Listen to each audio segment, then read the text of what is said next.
Volvo adalah brand pertama yang memperkenalkan tali pinggang 3 titik pada tahun 1959. So, tali pinggang yang kita pakai sekarang ni dekat dalam kereta, kita ambil daripada Volvo. Free of charge. Saya Eriwan, selamat datang ke channel Motorcar.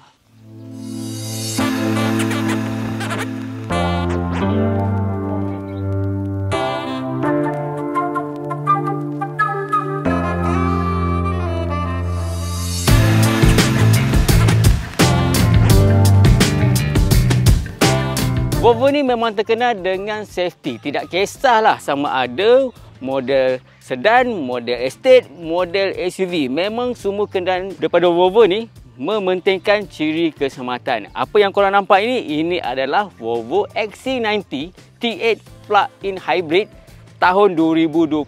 Boleh katakan ini adalah model facelift. Okey, dari segi bentuk luaran, ini saya nak tunjuk kepada korang apa bezanya dengan model ini. Dari segi dimensi sebenarnya bentuknya hampir sama pun dengan model yang sebelum ini. Tetapi model ini XC90 T8 Plug-in Hybrid ni didatangkan dengan ciri yang lebih segar. Pada bahagian hadapan kita boleh nampak didatangkan dengan lampu rekaan yang lebih cantik bagi saya sebab dia lebih kecil dan bumper hadapan ni pun nampak lebih lembut berbanding model sebelum ini. Okey, yang paling ketara korang akan nampak perbezaan dia adalah pada bahagian grill. Okey, model sebelum ni grill ni ke belakang sikit, ke dalam maksud saya. Tapi kalau yang ini nampak lebih keluar. So dia nampak lebih sekata berbanding sebelum ini. Tapi bagi saya yang ini nampak lebih menarik sebab dia mempunyai garisan-garisan yang sini ada, sini ada. Selalunya kalau grill ni diorang lebih mementingkan honeycomb. Tetapi untuk Volvo ni honeycomb tak main dah. Dia datang dengan grill yang design-design yang cukup unik, membuatkan dia nampak lebih menarik berbanding model-model yang lain. Korang rasa tak? Dari bentuk depan ni dia nampak berbeza dengan yang lain.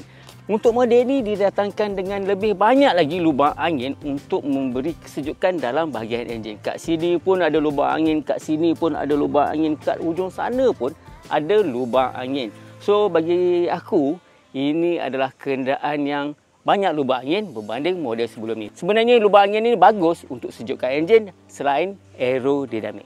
Bumper bawah ni pun baru selain datang dengan kemasan krom. Okey, apa yang korang nampak ni, ini adalah variant T8 Plug-in Hybrid. Okey, sebenarnya untuk pasaran Malaysia ditawarkan dengan dua variant lah. Yang ini dan satu lagi, itu B5, itu My Hybrid. Macam mana kita nak beza Plug-in Hybrid dengan My Hybrid ni? Sini je beza dia. Yang kat sini kita boleh charge untuk Plug-in Hybrid. Okey, dari segi reka bentuk bahagian tepi, model ni masih lagi sama.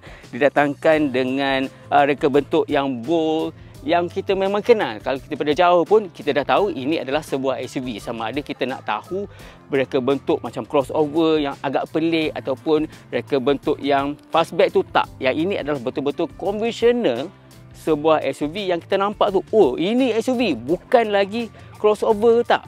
Memang senang kita nak tahu ini adalah reka bentuk SUV. Kalau dari segi rem dia pula, sebenarnya dia menggunakan rem rekaan yang baru. Untuk yang ini dia menggunakan rim bersaiz 20 inci yang didatangkan dengan tayar yang agak mahal, iaitu PS4 SUV. Tayar ni kalau kita bawa dekat jalan-jalan yang berselekoh, layang corner memang best. Sebenarnya ada beberapa ciri yang baru yang korang boleh nampak pada bahagian sisi ni, terutama sekali pada bahagian tepi ni kerana didatangkan dengan kemasan krom. Saya rasa cermin sisi pun reka bentuk baru, ada indikator lampu signal dan didatangkan dengan roof rail serta kemasan krom pada bingkai pintu. Okey, sebenarnya kenderaan ini memiliki dimensi 4958mm untuk panjang, lebar dia adalah 1931mm, manakala tinggi dia adalah 1767mm. Jarak roda dia adalah 2984mm. Sebenarnya besar untuk jarak roda ni dan kenderaan ini lebih tinggi daripada saya, itu 163cm. Jom kita lihat pada bahagian belakang. Okey, bahagian belakang ni yang ini ada sedikit kekurangan lah bagi saya sebab saya rasa XC90 dengan model sebelum ini pun nampak lebih sama. Ya. So, untuk bahagian belakang ni tidak banyak perubahan berbanding varian yang sebelum ini. Cuma pada bahagian bumper bawah ni ada sedikit perbezaan. Nak pindah rumah, aku rasa tak perlu sewa lori. Sebab XC90 ni mempunyai ruang yang cukup besar. Yang ini, korang nampak, bila turun seat barisan ketiga ni pun dah cukup luas. Tapi bila korang turun lagi seat barisan kedua tu, lagi luas. Yang boleh mengisi banyak barang dengan kapasiti lebih kurang 1,130 liter. Jadi, kalau korang nak pindah barang tu, aku rasa tak perlu sewa lori ataupun pick up truck. Pakai yang ni je. Selalunya kalau kenderaan 7 tempat duduk, tidak kisahlah sama ada MPV ataupun SUV, ruang boot belakang ni sangat sempit. Tetapi tidak untuk XC90 ni. Sebab, tengok ni, ruang yang ini, kita boleh isi dah banyak barang. So, anda katalah korang tak nak guna barisan ketiga, takut barang tu pergi ke dalam ataupun pergi keluar, boleh pakai benda ni, penghalang ni. So, selain itu datangkan dengan ruangan simpanan pada bahagian bawah ni. Senang korang nak isi kabel pengecas ni kalau nak charge kat rumah. Cuma untuk model-model yang moden ni, dia tidak datangkan dengan tayar spare, tetapi datangkan dengan yang ini, repair kit tayar. SUV terkenal dengan kenderaan yang tinggi. Jadi kita nak angkat barang untuk masuk ke atas ni pun mungkin akan patah pinggang. Jadi untuk memudahkan kita masuk barang berat tu untuk ke dalam bahagian kabin ni, dia boleh turunkan sedikit. At least kita tak perlu guna tenaga untuk masuk barang dalam yang tempat ini. Bagus ciri ni sebenarnya. Ini kunci dia, butang dia ada pada bahagian tepi ni. Kat sini nak lock, kat sini lah unlock, kat sini untuk buka boot pada bahagian belakang.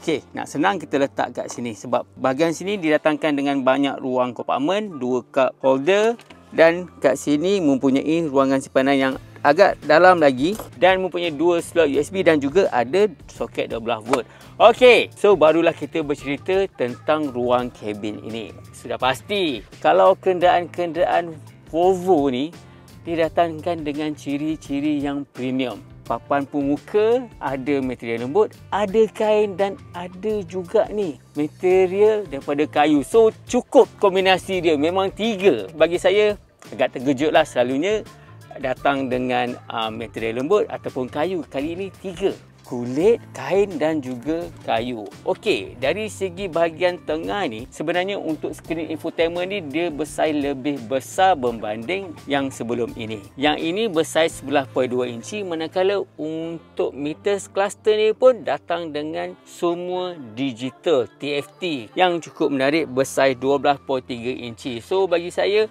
ini adalah salah satu kombinasi yang cukup bagus lah. Selalunya kalau untuk dari segi skrin infotainment ataupun meter cluster ni, kita berkiblat kepada negara China sebab resolution dia memang cukup bagus. Tetapi yang ini setaraf. Berbalik kepada skrin infotainment ni. Okey, model ini datangkan dengan ciri Google Assist. Yang mana korang boleh tanya je dekat sini apa saja kepada Google, sama ada cuaca. Okey, sebagai contoh how about weather in Kuala Lumpur today? Today in Kuala Lumpur, it'll be cloudy, with a forecast high of 33 and a low of 26. Right now, it's 33 degrees and mostly cloudy. Okay, kau dengar tu kan? Tapi English aku agak berterabur lah. Tapi dia faham. Bagus. Memang bagus. Selain itu ni, bagi aku untuk Google Map ni pun agak responsif. Besar, kecil, kiri, kanan memang cukup laju. Okay, bercerita pula pada kerusi ini. Yes, sudah pasti kalau kenderaan-kenderaan Continental ataupun kenderaan-kenderaan daripada Sweden ni didatangkan dengan kerusi balutan kulit. Cuma bagi saya kerusi ni agak keras sedikit, tetapi masih lagi selesa sebab dia didatangkan dengan ventilated seat kiri dan kanan. Cuma untuk model-model yang Continental ni, aku suka dengan seat ni sebab pada bahagian tepi ni dia boleh kecil atau besar. Lomba ni boleh daripada bonggol daripada bawah sampai atas dan dia membuatkan kita lebih relax ataupun kurang penat ketika memandu jauh. Yang aku paling suka ciri yang ini. Tengok dia boleh ke depan ataupun ke belakang. Sebab ciri ini cukup bagus, terutama sekali bagi orang pendek ataupun orang tinggi. Not bad. Apa lagi yang membuatkan kenderaan ini nampak lebih premium? Sudah pasti korang nampak ni Twitter yang terapung ni daripada brand yang cukup berjenama, cukup bagus, iaitu Bowers & Wilkins. Konsol tengah datang dengan tombol gear kristal Saya tak kerti nak sebut. Orefor Sweden. Nanti korang tengoklah ejaan dia macam mana. Korang boleh tolong ke saya macam mana nak sebut dengan betul untuk tombol gear ni. Selain itu, datang dengan piano black yang agak minimalis. Yang ini cukup bagus sebab dia mampu mengurangkan cap-cap jari. Selain itu, datang dengan panoramic sunroof dari depan sampai belakang. Jom kita tengok pada bahagian belakang pula. Kalau korang ada driver, jangan risau, tempat duduk belakang ni masih lagi luas. Sistem penyamaan udara ada di mana-mana. Kat tepi ni pun ada, dekat bahagian tengah ni pun ada. Anda kata kalau korang nak privacy, jangan risau sebab didatangkan dengan lansir yang ini. Okey, kalau tak cukup luas lagi, korang boleh tolak ke belakang ataupun nak selesa lagi, korang boleh baringkan kerusi ini. Ini maksimum dia. Memang selesa. Bahagian tengah ada perehat tangan dan 2 cup holder. Okey, ini aku paling suka sebab kenderaan ini sesuai untuk kanak-kanak. Jadi ini adalah sesuai untuk kanak-kanak. Sekiranya kanak-kanak duduk pada bahagian tengah. Luas ke bahagian belakang? Jom kita try lah. Aku tak pernah duduk bahagian belakang ni. Okey, macam mana nak turunkan? Turunkan macam ni. Okey, tolak ke depan. Hui, senang nak masuk. Huish. Masih lagi okey sebab kalau kita tengok pada bahagian sini pun kaki saya masih ada lagi ruang. Bahagian kepala saya pun masih lagi okey sebab saya ni ketinggian 163 cm. Agak selesa. Sebab saya kata agak selesa ni. Kaki ni ada lagi. Selalunya setengah-setengah SUV 7 tempat duduk, lantai ni tinggi macam ni. Tak selesa. Tapi yang ini masih lagi selesa. Panas, jangan risau. Memang ada sistem penyamaan udara untuk pada penumpang belakang. Ada juga cup holder tapi ruang simpanan ni agak pelik sikit. Sebab je ada spider kat sini. Spider kartun macam tu. Tak tahu sebab apa. XC ni bermaksudnya cross country. Yang mana kenderaan ini boleh dipandu untuk jalan off-road ataupun jalan biasa. Okey, model ini datangkan dengan beberapa mode iaitu hybrid, power, pure, off-road dan juga all-wheel drive. Okey, kita try dulu kenderaan ini dekat laluan off-road. Sebenarnya bila kita tukar mode off-road ni, ada beberapa ciri yang akan berubah pada kenderaan ini. Kita tekan off-road.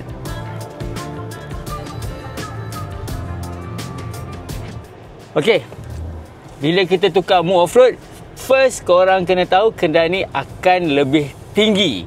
Jadi senanglah kita nak masuk jalan-jalan yang tidak rata. Sebagai contoh yang ini.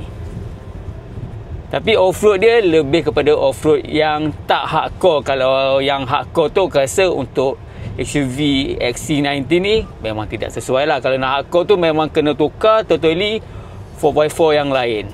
Ni off-road ringan. Rasa bila kita drive, suspension dia pun agak selesa. Dan bila ada batu-batu yang besar tu, kita tak perlu takut pun untuk lalu kenderaan ini sebab kenderaan ini betul-betul tinggi. Okey, bila kita dah keluar off-road, kita boleh tukar sama ada nak hybrid ataupun power. So, bagi aku perjalanan yang biasa dalam town ni, kita kena tukar hybrid lah. So, dia akan tukar sama ada untuk kegunaan enjin ataupun motor elektrik saja ataupun kedua-duanya sekali. Jadi, bila kita tukar mode hybrid, kenderaan ni akan lebih rendah sikit. Tidaklah terasa macam tinggi macam mode off-road. Bagaimana pula dari segi prestasi? Rangkaian kuasa apa yang bawa kenderaan yang sebesar ini? Okey, untuk model T8 PHEV ini dia menggunakan enjin 2.0 liter dengan bantuan motor elektrik lah, iaitu PHEV. Dipadankan dengan transmisi 8 kelajuan automatik. So, apa pandangan saya dengan gabungan motor elektrik ini dengan enjin? Apa yang saya boleh katakan, sebenarnya kenderaan ini menyamai kelajuan sebuah kenderaan sukan. Kerana bila kita tekan pedal throttle tu, kelajuan 0 hingga 100 mampu memecut sehingga 5.6 saat. Kalau korang nak cari kedai yang besar tapi feel dia macam bawa kereta sukan, yang inilah sebab kelajuan dia 0-100 5.6 saat saja. Memang best. Kalau kadang-kadang nak tekan throttle di traffic light tu, nak uji kedai yang lain yang dekat sebelah, korang boleh try. Aku rasa kalau kita tekan, memang yang lain tu memang semua kena tapau. Jadi bila kita lalu jalan yang macam sekarang ni, lalu kawasan perumahan ataupun kawasan taman, kita boleh guna mode Pure EV. Yang mana kita guna mode EV, dia boleh dipandu sehingga 77 km. Bagi saya itu dah cukup jauh. Kalau korang main dalam town sekalipun, ataupun macam saya duduk area KL, nak pergi office pun, saya rasa tak perlu guna enjin. Yang mana model ni menggunakan bateri bersaiz 19 kWh. Besar untuk sebuah PHEV. Dah habis bateri 19 kWh tu, korang charge dekat rumah, dia mengambil masa lebih kurang 3 hingga 4 jam untuk plug 3 pin. Ataupun 2 piece dah sudah memadai. Dekat highway, ini paling king. Tengok, sedap dia punya weh. Memang tikam. Bila kita tukar mode power ni, karakter dia akan berubah dan kenderaan ni akan lebih rendah berbanding mode hybrid ataupun mode off-road. So bagi aku, nak balik kampung, nak pergi outstation, renjang dekat highway memang sedap. Okay, sekarang ni pun dari segi MVH, aku rasa sangat tenang sebenarnya. Sekarang dengan kelajuan lebih kurang 110 km sejam, bunyi yang masuk ke dalam kabin ni pun agak tak ada bunyi pun. Cuma bunyi yang bunyi sekarang ni adalah bunyi aircon. Sebab aircon agak tinggi, sebab tengah syuting pukul 2 petang dah agak panas. Sebabnya cermin untuk bahagian depan ni tidak datang dengan tintin. So selesa sebenarnya. Cuma dari segi handling, seperti biasalah kalau sebuah SUV, dia lebih mementingkan kepada comfort. Bila lebihkan kepada comfort ni, jadi dia lebih kepada suspension yang agak lembut. Bila lembut ni, dia lebih kepada kesesaan, bukan dari segi untuk performance, untuk kita layan selekor. Bila suspension lebih kepada kesesaan ni, bila kita lalu jalan-jalan yang tidak rata pun tidak rasa keras ataupun tidak rasa meresap masuk hentakan tu ke dalam ruang kabin, terutama sekali pada bahagian pemandu ataupun penumpang. Bagi aku, ini adalah sebuah kenderaan yang sangat comfort bila lalu jalan-jalan yang tidak rata ataupun jalan yang banyak lubang ataupun jalan yang teruk. Volvo terkenal dengan ciri keselamatan. Sudah pasti model ini didatangkan dengan sistem ADAS yang paling tinggi. Jangan risau, kenderaan ini memang selamat, memang yang cukup bagus lah berbanding model-model yang ada. Sebab keutamaan untuk Volvo adalah safety, termasuklah kelajuan maksimum dia. Sebab model ini kelajuan maksimum dia adalah 180 km sejam. Tapi bagi aku, kereta SUV keluarga yang macam ni dengan 7 tempat duduk, korang nak pergi laju mana? Cukuplah 1.4 cruise dekat highway tu pun sampai dengan selamat. Apa yang saya boleh katakan bila saya memandu kenderaan ini dalam masa beberapa hari, apa yang saya paling suka adalah dari segi pure EV. Kita boleh tukar totally EV sepenuhnya. Ada katalah, kalau korang belum bersedia nak pakai EV, kenderaan ini adalah pilihan yang paling bijak, yang mana bila bateri tu dah flat, dia dah boleh tukar menggunakan enjin sepenuhnya. Jadi tak perlulah nak charge kat mana-mana. Boleh pakai enjin seperti biasa. Cuma bagi aku, untuk kenderaan yang sebesar ini dengan pecutan 0-100 5.6 saat, ini adalah SUV yang paling power. Cuma kau kena tahu, ini adalah SUV yang paling selamat, mana kelajuan dia maksimum hanya 180 km sejam. Dari segi besar, memang besar. Dari segi reka bentuk, memang cantik. Dari segi jimat minyak, memang jimat minyak. Anda kata kalau korang nak drive EV pun boleh, nak campur dengan enjin pun boleh, tak ada masalah. That's why aku kata jimat minyak. Dari segi performance, laju bawah pada 6 saat. 0 hingga 100. Dari segi harga pun cukup sebab model ini dijual RM434,888. Waranti jangan ceritalah. Volvo ni memang bagus dari segi waranti untuk memberi ketenangan minda kepada bakal pemiliknya. Jadi untuk korang geng yang baik beli, adakah elok beli yang ini ataupun beli yang lain? Sila komen di bawah. Saya Eriwan, terima kasih kerana menonton channel Motocar. Dan jangan lupa like, komen dan subscribe semua channel Motocar.